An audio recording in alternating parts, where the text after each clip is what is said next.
We're excited to enter the melodramatic world of the South with As I Die and Wheeze, coming to Ant Hall at Planet Ant. Joining me today is the director of the show, Bryan Lark, and one of the writers of the show, Maggie O'Reilly. Thank you so much for joining me today. Of course. Thanks for having Thanks us. for having us. Yes. We're so excited to talk about the show, and you're currently in rehearsals because you're opening this coming weekend. Yes. Bryan, how has that gone so far? It's gone incredibly smoothly. I'm going to knock on wood as I say this. We have rehearsal in 55 minutes, so we'll see how tonight goes. But it's been so smooth, and I credit that to Maggie and Katie writing an amazing script from the jump. And then we have 7 cast members, including Maggie and Katie, who are professionals who are elevating the material every day and just bringing everything they have and making it easy and pleasurable. I was going to say, you're jinxing yourself. This is like this is the big week right before the show. I have confidence in them. Maggie, it's so cool to be able to talk to one of the writers of the show. We don't get to do that very often. What is the story of As I Die and Wheeze? Well, what isn't the story of As I Die and Wheeze? Myself and my co-writer, Katie McGraw, this is actually the 9th show we've written together. Oh, wow. That's awesome. Yeah, so we are just the best of friends, and we love drama and silliness and our friends who are in the show. And we wanted to write a big production with a lot of cast members because the last couple shows we did was a small cast. And so when we thought of this show, we just thought of this silly idea of 2 twin sisters that look nothing alike, and what would happen if their daddy passed away and left them a manor. And from there, it just kind of snowballed into this ridiculous story of 2 twin girls who want nothing but the stage. Yeah. That's such a cool concept. And it sounds like they're kind of like completely polar opposites here. Yes. Definitely. My character is like a little girly girl, and Katie's character is definitely a little not girly girl. And we're definitely polar opposites, but it's so fun to play. So, Bryan, what was kind of going through your head as you got this script that you know you're going to direct it? Like, what drew you to this story? So Maggie and Katie came to me to ask me to join them in collaboration and direct. They had most of the script written and they had the cast in place. So I was happy to just jump on board, and I worked with them. We collaborated on the script to finish it, to streamline it, to figure it all out, and make sure everybody was represented. So each actor plays 2 characters in the show, and we wanted to make sure there was equal representation for all of them. And it just was, from our first meeting, very serendipitous, magical, because they brought this script that had a lot of elements of like Tennessee Williams and old like mid-century Hollywood movies and Broadway. And that is one of my subspecialty genres. And it was just amazing. And they didn't know that. And then just talking through at our first meeting with the 3 of us, like we had so much in common and so many ideas that would work together for this show. And they panned out. So far, so good. So Maggie, as you and Katie were writing this story, kind of what is your writing process? You've done 9 shows together, which is just incredible. That's so awesome. Really kind of is a testament to the kind of work the 2 of you can do together. But like, as you're getting this idea, where does that writing kind of begin, and how does that kind of spiral together? Well, Planet Ant has an ant process, which is based off of the old process of writing shows for Second City. A lot of the alum for Planet Ant come from Second City backgrounds. So a lot of that is usually done from improvising to write. However, Katie and I have improvised since 2013 together and been writing for so long together. Like I said, like 9 shows. So we can piggyback off of each other's writing so well that we can like finish each other's sentences. And I mean that literally. I'll set up a sentence and she'll end it, so we didn't have to do so much of the improv this time around. We like to come up with like a general outline for the show, and then we discuss what needs to happen in the scene, and we both kind of go away, write our version of it, and then we marry it together. So this script is truly like a marriage of mine and Katie's brain cells, and we're just such good friends that it's like, how can I make Katie laugh, and how can she make me laugh? And we know that usually people will laugh with us if we can get each other to crack up. So yeah, and they didn't know this, but so Lauren Bickers, who's in the show and she works at Planet Ant, she's one of my closest collaborators. And for Lauren, I have been doing shows for this year is 20 years. And so the process that Maggie mentioned about at Planet Ant with the home team and coming from Second City background, the first show I ever did in 2006 was with Lauren and several of our amazing friends. And it was born out of the same process. And I'm really appreciative that Lauren and I could keep working together and that Maggie and Katie put her in the show so we can keep it going. That's really cool. It sounds like, again, a big kind of almost like a family of people working together, pulling together to get the show on stage. Absolutely. Yeah. Yeah. And I had admired Maggie and I worked briefly together. We did an all-female staged reading of Top Gun before the COVID. And we did a few other smaller shows together, but this is the first time that Maggie and Katie, everyone in the show, Tom, Brendan, Mitch, Matt, everybody I had not worked with before, and Katie. And I'm just so grateful after watching them for about a decade that I finally get to collaborate with them. It's amazing. That's really, really cool. And Bryan, you mentioned you kind of come in, most of the script was kind of written, but you said that you were part of that process of fine tuning it. Was it kind of like looking at like, is this like, are some of these ideals able to translate to stage? Like what part of that did you play in it? Yeah, so a little bit of everything. I feel like Maggie and Katie, I loved them going and writing their versions of the scene and then marrying them together. And then as I would go through and just add notes and comments and what if we did this? What if we did this? And I love on stage, like staging things with as much momentum and movement as possible. So we were looking for ways to, stage scenes that are just, 2-3 people talking, but in a way that would be unexpected or throw a curveball to keep the action going. And this one specifically, when you see the show, there's a lot of audio. There's specifically one audio cue that we lean on a lot, not to give anything away, but so there's a lot of visual elements, lighting, dance. There's always a little bit of dance in a Lauren Bickers and Bryan Lark joint. So we like to keep things moving, and pace is probably the most important thing to me. In addition to the great writing, moving it from page to stage is like, keep it going, keep it surprising. Maggie, were there aspects of the story that like, as it was moving to stage, you were like, okay, maybe me and Katie have to rework this, or like maybe we have to like go back to the drawing board just to see how this, now that we've seen it kind of in person as it's been playing out? Yeah, so we both felt like the Tennessee Williams old melodramatic style was more like suited for a lot of people giving monologues. And so we definitely, when we were writing the script, we added way more dialogue than is actually needed because we wanted to make sure that every person got like their stage moment, like their Oscar-winning moment. And as we got it up, we were able to see like how we could cut that down and how we could make this person's monologue or this person's moment so much stronger, especially on their delivery. Every person in this show is someone that I know and have worked with and is very dear to my heart, including Bryan and Lauren. Bryan has been a good friend of mine for a long time, and I've wanted to work with him so much. He's a movie buff, and we often talk about our love for, great films like Aaron Brockovich and what have you. So I knew we would be coming from the same point of view, and it was just so great because every person in this cast knows me and Katie so well, and we know them so well that we gave them the material, but they were very free to make the material their own. Like if they thought their character or just themselves would say what we wrote better this way, we are not married to that as long as it's keeping the essence of what we're trying to get out. So whatever's the best words and dialogue for the show, we are 100% on board.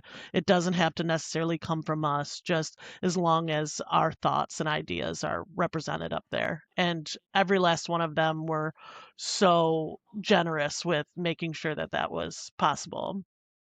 I mean, that's such a compliment to all of them too, that like it's kind of your brainchild, but you're like, okay, let it fit into it, feel yourself in that world. Yeah. And I'm sure Bryan, even as a director too, that's nice to be able to have this collaborative approach where you're all just working together to make sure it's the best production that can go on stage. Yeah, with these 7-8 people that we're working with, including our stage manager, like everybody brings their own personality to the table. And I would say that we locked the script maybe last Thursday. And we still are like, we're still tweaking it. Like we're still changing jokes. We're still trying things. And of course, I'm the only one who's watching it right now. So we're eager to get it in front of an audience. And, we might make little tweaks after opening night. So we'll see. But it is always, as Maggie said, like best joke wins, best moment wins. And nobody's precious about it. Everybody is just bringing their A game. Meg, you kind of mentioned that you had these, you kind of had these people picked out, as you're getting really early on in the process. Was like part of the writing process, like you kind of knew who you had in mind for these roles as you're writing them, or did that come a little bit later in the developmental stage? No, before we even knew who the characters were, we knew who was playing them, obviously. Okay. We picked the cast before the show was even literally starting to be written. And that always helps us, especially because we know this cast so well. These are some of our nearest and dearest friends, and they are some of the funniest people you'll ever meet. We could have just told them what the basic outline was, and we could have got something probably pretty close to what we have going on just because they're that good. But like I said, these are some of our closest friends. So when we were writing the show, we were like, okay, how would Tom say this? Or how would this showcase the fact that Lauren Bickers is the funniest person we've ever met? And like, how do we amplify her dialogue to showcase her talents, And every last one of them formed the character. We formed the character around the people who were playing them.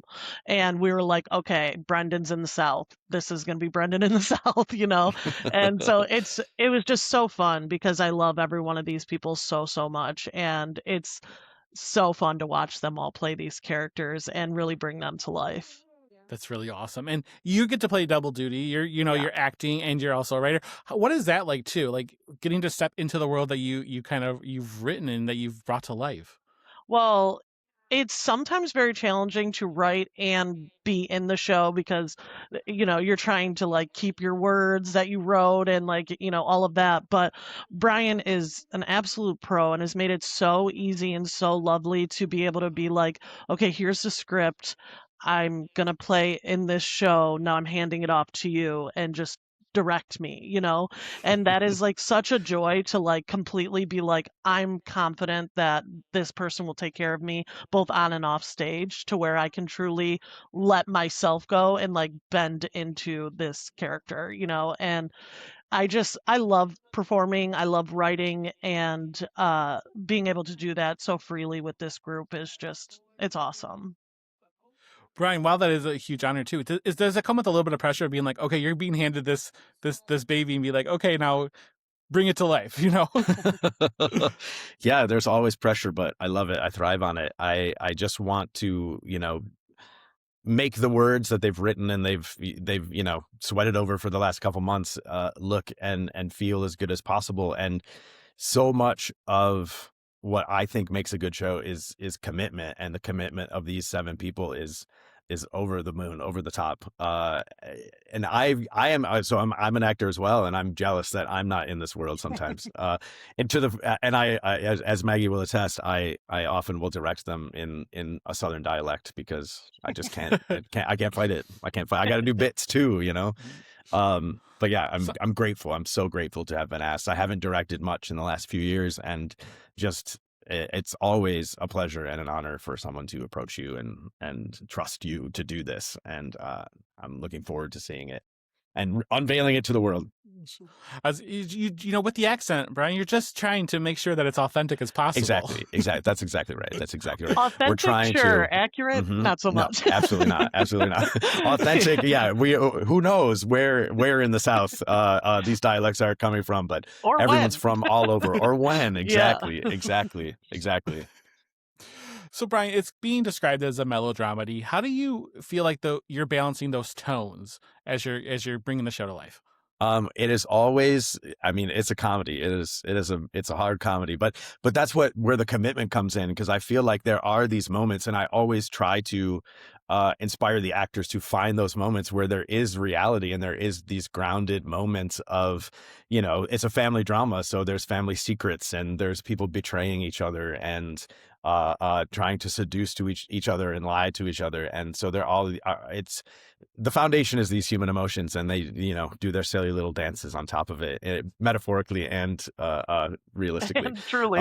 But we just had so much fun talking about influences and not just Tennessee Williams and like William Faulkner. We're using music from the mid-century period of Hollywood, where there's a composer named Alex North that I'm kind of a nerd about, and he writes these big, huge like orchestral moments that we're borrowing from for the show. But we also talked about like Steel Magnolias, and we mentioned Designing Women and Scooby-Doo and like all these other like wild references Southern that charm. we all get to do. What's interesting is I had always, like, being on this side of it, I had always been like, it's a comedy from our side and stuff like that. And I recently talked with somebody who was in a production of Clue, and they're like, you have to remember that even though it's funny to you guys, like, they're living that. So it kind of sounds like Exactly what you're talking about, like, the dramas for for them, there's lots of drama. Exactly. But for us, it's funny. Exactly. You have to play it real. There's my son. Hi. You have to play it real in order for the comedy to work. And it's working so far. I'm very excited. So then one final question for both of you. Maggie, I'll start with you. Just what are you hoping audiences take away from this production of As I Die in Wheeze? Well, there's just so much. Another thing that Katie and I like to do, especially in the last couple of years, is people come to the theater and they really want to forget what's going on in the world. There's so much stuff going on that is so daunting and like really heavy. And I want you to come to this theater, and for upwards of an hour plus, I want you to completely forget about that and have fun and feel like you're a part of something that was made for you. And we really are a family because we love each other so much. And these are some of my closest, dearest friends. And you can see that on stage. And when you can see that, you can really feel it and feel like you're a part of it. And I want every person who walked through that door to have an hour of pure bliss and to hopefully take that back into the world. That's a beautiful answer. Bryan, sorry you have to follow that one up because that was just, that was perfect. Bye. See you later. But what do you want audiences to take away from this production? Similarly, joy. Like it is, like I said, it's a privilege to do what we do, even on this small scale, and bring this joy, this moment of joy, to Hamtramck and the Metro Detroit area. And I have found such, day-to-day pleasure and solace and escape working with these folks in this theater and in living rooms and basements leading up to being in the theater, and just this, everybody gathering together to put on a show, which is also a plot point in the show a little bit. So it's just taking that infectious spirit that we have with each other and sharing it. Like, that's, as long as you can come and laugh and pack it up for a little bit, and we've done our job. Perfect. Well, thank you so much for both of you being here. It's been such a pleasure. And I know you have to get to rehearsal soon. So I thank you for taking time out of your schedules and to talk about the show. Thank you, Bryan. So much Thanks for having us. So As I Die in Wheeze opens February 13th and runs through February 28th. So get your tickets now. We'll see you at the show. Bye. Bye, y'all.